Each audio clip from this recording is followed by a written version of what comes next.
আসসালামু আলাইকুম, সবাই কেমন আছেন?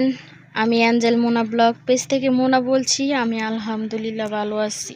কথা হচ্ছে পুরুষ কি আটকায়। এতদিন তো অনেক দিন ফেসবুকে ঢুকাই যাচ্ছিল না, শুধু নারী কি আটকায়, নারী কি আটকায়। এখন আপনাদের কাছে প্রশ্ন, আপনারা পুরুষরা কি আটকান সেটা বলেন। একটা নারী তার স্বামীকে কতটুকু ভালোবাসার পরেও তার একটা কিডনি দিয়ে দেয় তার স্বামীকে, শুধুমাত্র তার সাথে বাঁচার জন্য। আর সেই স্বামী কি করছে, অন্য নারীর কাছে চলে গেছে সেই কিডনিটা নিয়ে। আটকায় নারী কি আটকায়, এখন তার প্রমাণ পাইছেন। নারী আটকায় পুরুষের ভালোবাসায়। নারীরা পুরুষদেরকে ভালোবাসে বলেই মরার মতো পড়ে থাকতে হয়। আজকে আপুটার এই অবস্থা হইতো না, শুধুমাত্র তার স্বামীকে বাঁচানোর জন্য।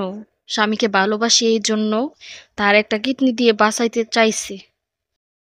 আর ওই পুরুষ কি করছে, ওই কিডনিটা নিয়েই অন্য মেয়ের কাছে চলে গেছে। এখন কি বলা যায় যে পুরুষ কিসে আটকায়? পুরুষ আটকায় অন্য বেডিতে আটকায় পুরুষ। আর সেই পুরুষ যদি বুঝতো, একটু চিন্তা করতো যে আমি কার জন্য বেঁচে আসছি, কার জন্য দুনিয়াতে বেঁচে আসছি, কার জন্য দুনিয়া দেখতেছি, এটা যদি উনি মাথায় রাখতো, মনে রাখতো, তাহলে হয়তো অন্য বেটির পিছনে ছুটে যাইতো না। একটা নারী একটা নারী আটকায় ভালোবাসায়, যত্নে, মায়ায়।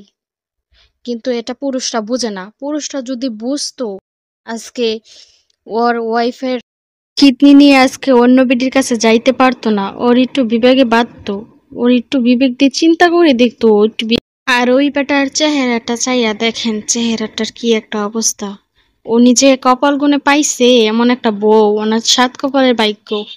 যে পুরুষের চরিত্রের সমস্যা আছে, ওই পুরুষের ঘরে রানীর মতো বউ থাকলে ওনার মন ভরবে না।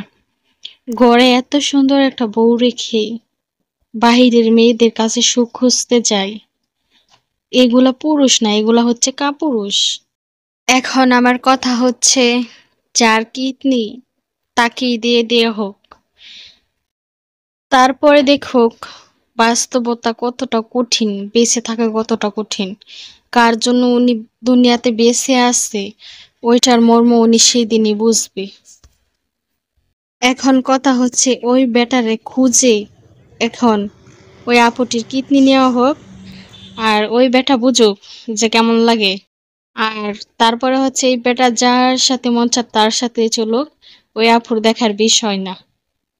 যার জিনিস তাকে ফেরত দেওয়া হোক, এটাই হচ্ছে আমার কথা। আমার কথা হচ্ছে, আমি যেখানে অন্যায় দেখবো সেখানে প্রতিবাদ করবই। আমি চুপ থাকতে পারি না। আমার যদি কোনো ভুল ত্রুটি হয়, সবাই ক্ষমা করবেন, আমার পাশে